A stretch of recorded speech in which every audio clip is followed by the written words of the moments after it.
So all right guys, black talk Hindi channel पे आपका स्वागत है। आई होप आप सभी ठीक होंगे। तो आज हम जानेंगे हाल ही में रिलीज हुई फिल्म कल की 2898 एडी के कैरेक्टर्स के बारे में कि उसके अंदर कौन कौन से कैरेक्टर का क्या रोल है। क्योंकि कल की एक सिनेमैटिक यूनिवर्स के रूप में प्रेजेंट की गई है, तो इसमें अभी बहुत ज़्यादा कैरेक्टर आएंगे और वो कैरेक्टर किस किस वे में आएंगे, तो हम आज उन्हीं को हम डिस्कस करेंगे। इस मूवी में लगभग 3 मेन कैरेक्टर है, सुमति, भैरवा और अश्वत्थामा। और साथ में हमारा विलन सुप्रीम यास्किन, जो कि कमल हसन ने निभाया है वो रोल।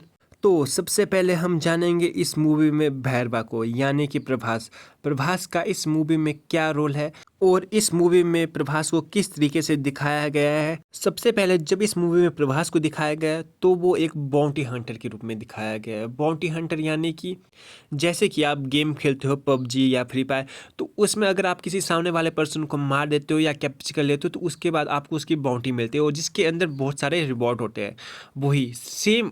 वही कॉन्सेप्ट इसमें भी है, बट इसमें फ़र्क इतना है कि जब आप किसी बाउंटी को पकड़ते हो, यानी कि अगर किसी दुश्मन को पकड़ोगे तो उसको आपको सबमिट करना है कॉम्प्लेक्स को, और कॉम्प्लेक्स उसके बदले आपको कुछ यूनिट्स दे जो कि पैसों के बराबर होते हैं। और भैरवा को कॉम्प्लेक्स के अंदर जाने के लिए ज़रूरत है 1 मिलियन यूनिट्स की, इसलिए वो यूनिट्स इकट्ठा कर रहा होता है ताकि वो कॉम्प्लेक्स के अंदर जा सके।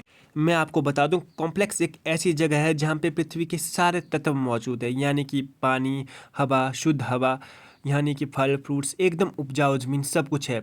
जबकि कॉम्प्लेक्स के बाहर जो भी एरिया है, जो भी मतलब पृथ्वी है, वो पूरी तरह से सूख चुकी है, जहाँ की वायु भी स्वच्छ नहीं है, जबकि पूरी की पूरी गंगा नदी जो कि सूख चुकी है और सारे वाटर रिसोर्सेज खत्म हो चुके हैं। और कॉम्प्लेक्स के अंदर एकदम लेविश लाइफ है, जिसके अंदर सब कुछ चीज़ें तुम्हारे लिए रखी गई है, अवेलेबल है। वहाँ पर सिर्फ 1 मिलियन बाउंटी वाले लोग ही अंदर एंट्री ले सकते हैं, इसलिए भैरवा भी बाउंटी के पीछे पड़ा होता है ताकि वो 1 मिलियन यूनिट्स इकट्ठा कर ले। भैरवा के अंदर बहुत ही ज़्यादा क्वालिटीज़ है, जैसे कि उसके अंदर उसका माइंड बहुत ज़्यादा शार्प है, ठीक है। उसकी जो टेक्नोलॉजी है वो सबसे बहुत ज़्यादा डिफरेंट है। उसका माइंड जिस वे में टेक्नोलॉजी में लगता है, जिस तरीके से वो कार क्रिएट्स करता है, भैरवा को पूरी तरह से smart, handsome and powerful guy बनाया गया है इस मूवी में, जो कि देखने लायक है। आप सभी जानते हैं कि ये मूवी पूरी तरह से महाभारत से इन्फ्लुएंस है, तो इस मूवी में भैरवा को भी एक महाभारत के कैरेक्टर से जोड़ा गया है। अगर आप सभी उसका नाम जानते हो तो आप सभी कमेंट कर सकते हैं। तो अगर आप जानना चाहते हो कि भैरवा को किस कैरेक्टर से इन्फ्लुएंस किया गया है, तो हमारी अगली वीडियोज़ आएगी बेस्ट सीन्स ऑफ भैरवा, तो उसमें आपको पता लग जाएगा कि एंडिंग में क्या ट्विस्ट है और उसे किस कैरेक्टर से रिलेट किया गया है, जो कि बहुत ही ज़्यादा सस्पेंस क्रिएट करता है नेक्स्ट मूवी के लिए। इस वीडियोज़ के बाद कुछ ही दिनों में या 1 या 2-3 दिनों में हम आपके लिए लाएंगे बेस्ट सीन्स ऑफ कल की 2898 मूवी, जो कि शायद से अच्छी क्वालिटी में नहीं होंगे, बट हम कोशिश करेंगे उन्हें अच्छे से एक्सप्लेन किया जाए, जैसे कि एक मूवी को एक्सप्लेन किया जाता है विद डायलॉग के साथ एकदम अच्छे से। तब तक आप इस मूवी के एक्टर्स को अच्छी तरह से जान लीजिए कि उनका इस फिल्म में क्या रोल है, ताकि आपको आगे के बेस्ट सीन्स अच्छे से समझ आ सके। तो हमारा दूसरा कैरेक्टर है सुमति, यानी कि दीपिका पादुकोण। सुमति का असली नाम जो कि उसे कॉम्प्लेक्स के अंदर मिला था वो था SUMAT। सुमति जब कॉम्प्लेक्स के अंदर रहती थी तो वो एक फर्टाइल लेडी के रूप में काम करती थी, यानी कि जिनका यूज़ किया जाता था बच्चों को पैदा करने के लिए। परंतु वहाँ बच्चे पैदा होने से पहले ही उनका सीरम निकाल लिया जाता था, इसलिए उनकी कोई संतान वहाँ पे नहीं हो पाती थी। और कोई भी लेडी 100 डे से ज़्यादा उस बच्चे के सीरम को संभाल के नहीं रख पाती थी, और या तो उनकी डेथ हो जाती थी या तो उनका सीरम तैयार ही नहीं हो पाता था। परंतु सुमति एक ऐसी औरत थी जिसने 150 डेज से भी ज़्यादा उस सीरम को संभाल के रख लिया था। जब वहाँ के लोगों को उसके बारे में पता लग जाता है तो वो उसका सीरम निकालने लग जाते हैं, पर वो वहाँ से भाग जाती है और बच निकलती है, क्योंकि सुमति के पेट में जो बच्चा था वो भगवान ही था असल में, जो जिनका कि अवतार होने वाला था। उसी अवतार को बचाने के लिए अश्वत्थामा की एंट्री होती है, और अश्वत्थामा ही उन्हें सबसे पहले माँ का दर्जा देते हैं। और इस पूरी फिल्म में दीपिका पादुकोण यानी कि सुमति को एक माँ के दर्जे से ट्रीट किया जाता है।